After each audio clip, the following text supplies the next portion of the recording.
Prezado doutor da Xerx, a Alfa Ômega se sente honrados com a sua presença e eu acho muito interessante que as pessoas comecem a descobrir, através da sua pessoa, alguns esclarecimentos importantes quando se propõe a fazer uma cirurgia plástica. Né?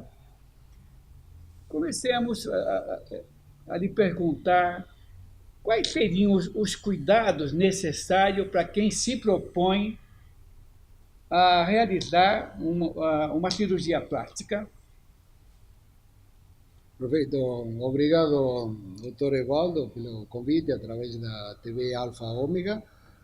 E em relação à primeira pergunta, um questionamento bastante frequente dos pacientes, e os cuidados antes de uma cirurgia, o principal se estabelece a través da consulta com o profissional que vai operar o paciente.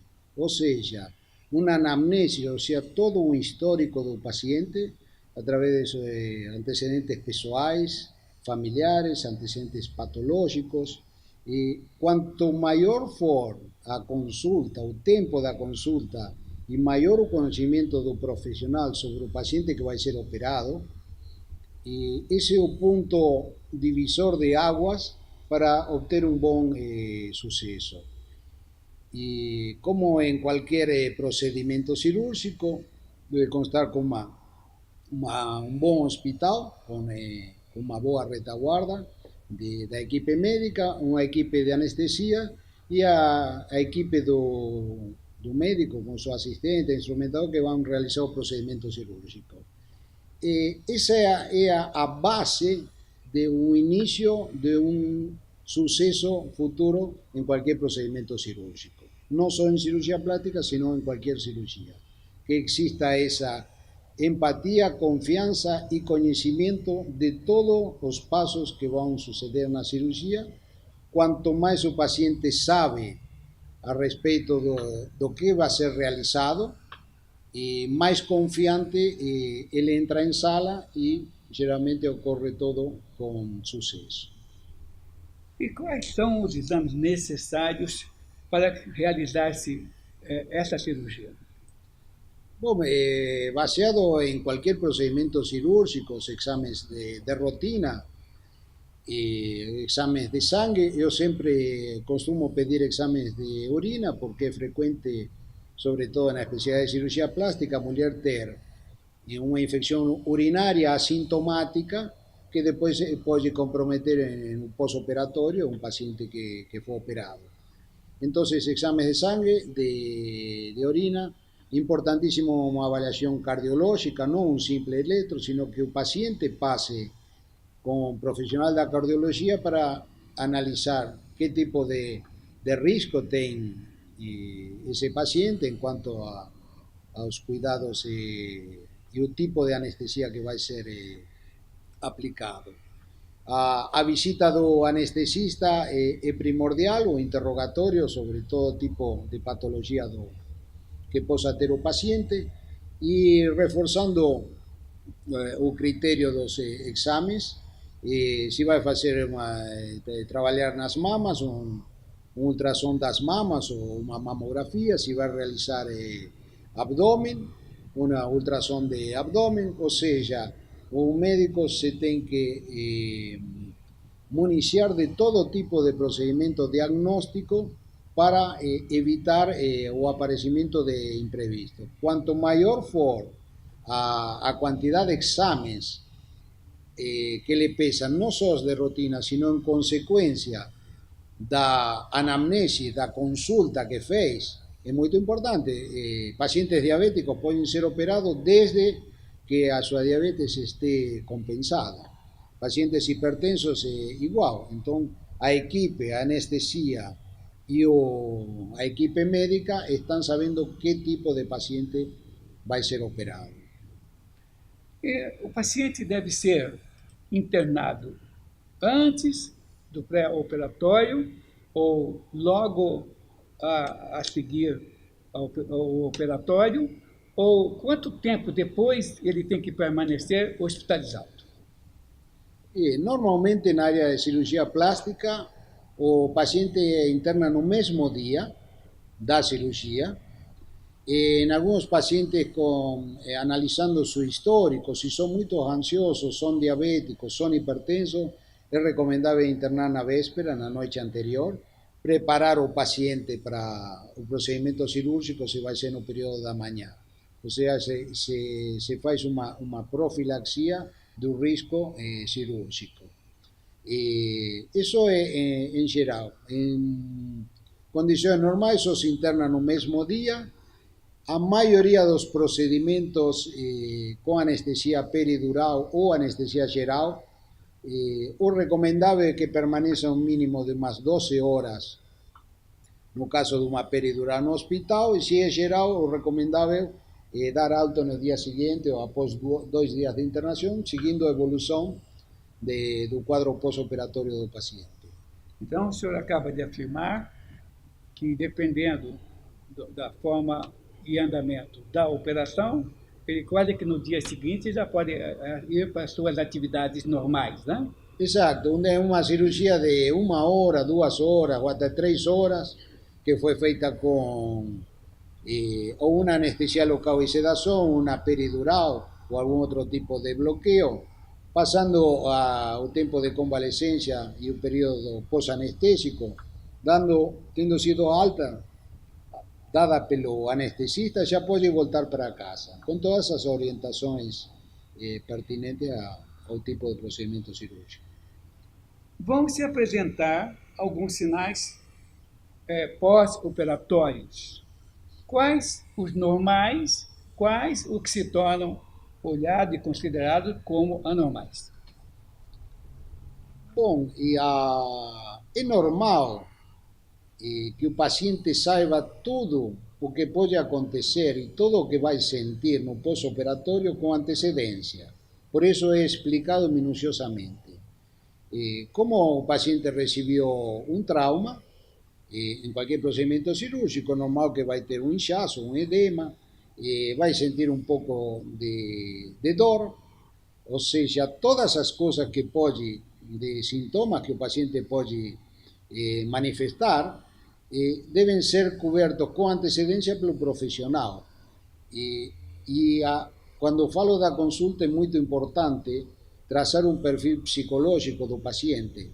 Pacientes com antecedentes poliqueixoso ou que têm uma sensibilidade aumentada à dor, como é o caso no mundo dos latinos, o povo judeu tem, em estudos, tem uma sensibilidade aumentada à dor. Então, é um paciente que no pós-operatório vai ter que se entrar com um analgésico um pouco mais potente. O inchaço é normal, o paciente passa por um trauma, em alguns casos um trauma cirúrgico, em alguns casos se lhe pode apresentar ou em forma imediata ou mediata um quadro de uma descarga emocional, às vezes com um choro assim, uma catarse emocional, é frequente, às vezes ou em sala cirúrgica ou depois, ou algum devaneio próprio da sedação. Mas eu coloco muito ênfase, sabendo tudo do tipo de paciente que eu vou operar, o pós-operatório se minimizam todos esses tipos de sintomas. Os seus pacientes, no desenvolver da conversação e do seu atendimento, antes da operação, a ansiedade pode causar algum problema no resultado final? Sim, a ansiedade eu acho que é a doença do século XX e XXI. Um maior questionamento do paciente em relação ao que eu percebo de ansiedade, que atrás de um procedimento cirúrgico vem uma série de expectativas no âmbito laboral, no âmbito familiar, no âmbito amoroso, com o namorado, com o marido, com o ex-marido. Então, se deposita toda essa expectativa no procedimento cirúrgico. O paciente se opera geralmente com resultados muito bons, com uma satisfação plena no primeiro mês. Só que esse paciente, quando volta à sua realidade, num 95, 98% a sua realidade continua normal. Ou seja, não se modificou nenhum aspecto para o qual o paciente estava fazendo essa cirurgia. Então, eu questiono sempre o paciente por que o desejo de fazer a cirurgia. No começo, sempre a resposta é muito sucinta, mas quando coloco um pouco mais de ênfase, começa uma abertura psicológica, então fala que deseja um ascenso laboral, ou deseja conquistar uma pessoa, ou quer melhorar o aspecto familiar, e depositam toda essa ansiedade na cirurgia. Quando, depois de um mês que passa a emoção da cirurgia, que passou por um risco cirúrgico, um risco anestésico, fez um investimento, o paciente volta à sua realidade, que na maioria dos casos não mudou muito. A cirurgia mudou o corpo, mudou a mente do paciente, mas sua realidade não mudou. Então começam umas crises de ansiedade, que não é da própria cirurgia, sino é como consequência de uma pseudo-frustração pela sua realidade imodificável. Essa expectativa que produz uma interrogação do teu paciente e que muitos estão levados a esse cuidado e submeter-se a essa operação por vaidade ou alguns problemas psicológicos ou até de aspecto. Qual delas você acha que tem tido uma influência maior nos seres humanos que você tem tratado? O maior fator de evolução e de resultado final, no caso de um processo cirúrgico, está dado na parte psicológica. Os pacientes, quando são interrogados durante a consulta, eu sempre coloco uma pergunta na parte emocional, em escala de 1 a 10, como está. Geralmente ele sempre coloca um pouco mais da realidade. Então, eu praticamente contraindico casos de pacientes com 5 sobre 10, ou seja, que está a metade de seu equilíbrio emocional. Porque se o paciente falou 5, provavelmente que esteja mais depressivo. É um fator de risco operar um paciente depressivo. Eu não opero. Um paciente depressivo tem toda sua psique abalada, pacientes com angústia, com ansiedade, isso reflete todo em um sistema imunológico. Então se transforma em um paciente onde o potencial de risco vem aumentado. E para um procedimento de cirurgia plástica, não convém correr nenhum tipo de risco. É uma cirurgia eletiva, uma cirurgia programada, não é uma ni urgência ni emergência, tirando os traumas, ¿no?, de a cirurgia plástica reconstrutiva. A cirurgia plástica estética é programada, eletiva. Se necessita o paciente com total equilíbrio físico, psíquico e emocional. Considero o fator mais importante o psíquico. O da vaidade varia muito de pessoa para pessoa, de etapas da vida, das modas. E o outro que me tinha falado, doutor, foi... Se ele tem um trauma... se ele tem um trauma, tudo bem, aí se opera informe. Mas se não, sempre é eletiva. O paciente estabilizado, com uma boa quantidade de sono, que evite todos os tipos de fatores de agressão, como álcool, café, o tabaco, geralmente uns 15 dias antes. Ou seja, eu estou preparando esse paciente, metaforicamente falando, para uma maratona. Estamos fazendo uma programação para uma maratona. Então, precisa de uma preparação en los tres aspectos, psíquico, físico y emocional. O que é uma drenagem linfática? É uma pergunta muito pertinente e muito solicitada pelos pacientes. Los procedimientos de drenaje linfático, un método ideado por un alemán, ya tiene comprobación y está afianzado en la área de cirugía plástica y todos los procedimientos estéticos. Eu acho responsable por casi un 20% de un resultado final de por ejemplo, una lipoaspiración. Yo indico en los casos de lipoaspiración hacer tratamiento drenaje linfática, cuya función es disminuir el edema postoperatorio. Se acompaña con ultrasonido y masaje, que son mecanismos realizados por profesionales competentes, ya sea fisioterapeutas, esteticistas, que tengan una buena formación y que saiban lo que están realizando. Lo importante es que las acompañen a veces o a cirugía o que tengan un conocimiento teórico y práctico de lo que van a realizar en ese paciente. Yo solo indico en los casos de lipoaspiración. Algunos colegas indican antes y después de procedimientos, tanto para mama, para abdominoplastías. Mi criterio solo para lipoaspiración. Y enfatizo casi un 20% de un resultado de suceso en la cirugía plástica de lipo está no acabamento final que faz a esteticista o a fisioterapeuta.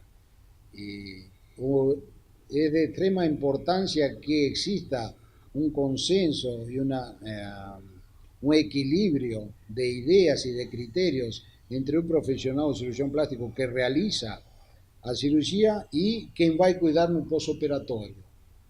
Y es recomendable siempre a indicación, que el paciente faça con la indicación del cirujano plástico, porque él ya sabe cómo va a ser ese refinamento da cirurgia.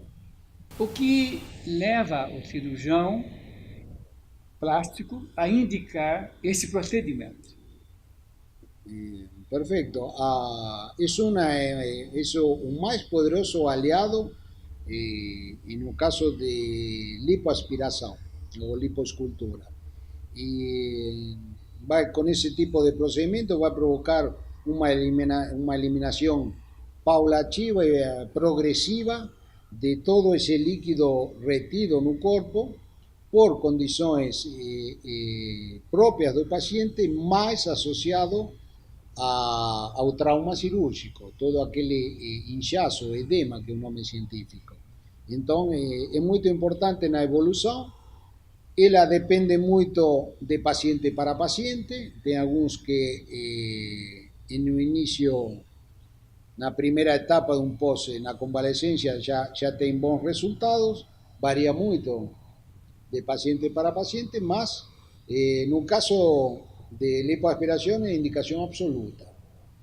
Y en otros casos fica a criterio de cada profesional. Yo no faço, mas tem muchos que hacen que falan que tem ótimos resultados no pré-operatório. Recomendações após. Formas comportamentais, alguma cinta pós-cirúrgica. O que você recomenda para os seus pacientes? No post-operatório, a minha comunicação é por escrito sempre, além da verbal, quando o paciente vai para casa com uma lista de cuidados, tanto no pré como no pós-operatório. Na maioria dos casos, ele ou lê rápido ou às vezes nem se toma a precaução. No pós-operatório, sempre falo para o paciente que escute e ouça e respeite todas as indicações do médico que operou. Sucede que no caso de cirurgia plástica, na maioria, o paciente depois de 2 ou 3 dias já quase não sente dor, que é o sintoma principal e o mobilizador de qualquer tipo de patologia. Então, o fato dele não sentir dor não significa que está todo pronto. E naqueles pacientes que na consulta eu vejo que tem uma maior rebeldia ou indisciplina, eu costumo colocar um pouco mais de medo para que respeten todas mis indicaciones y orientaciones. Generalmente, si respetan todo como he orientado, se llega a un final sin ningún tipo de intercorrencia o complicaciones. En algunos casos, a veces hasta situaciones un poco patéticas o absurdas,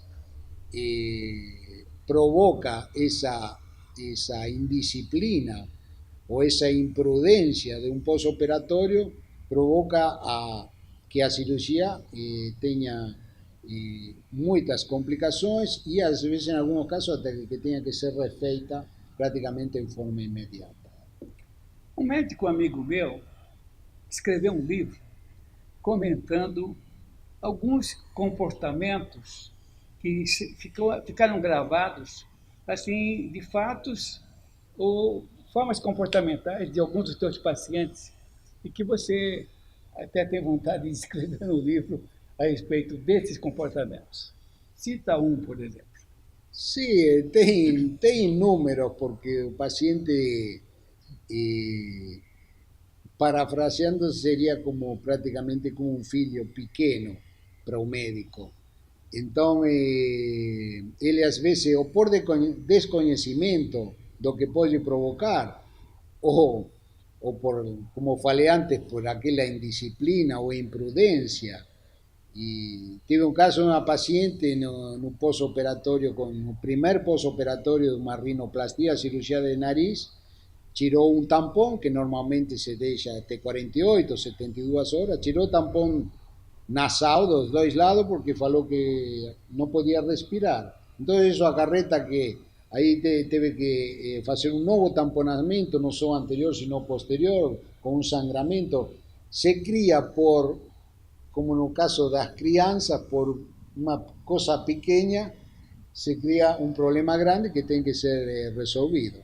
Então, meu costume é colocar sempre un 20 o 30% a más en cada factor sobre o que pode acontecer se não respeita. Olha, atenção, espectador. Você espera aí que tem muitas outras coisas interessantes a serem abordadas. E creio que você pode esclarecer, através deste programa, com o Dr. Cláudio, muitas dúvidas que você tinha, interrogações a respeito do que é uma cirurgia plástica. Aguardem!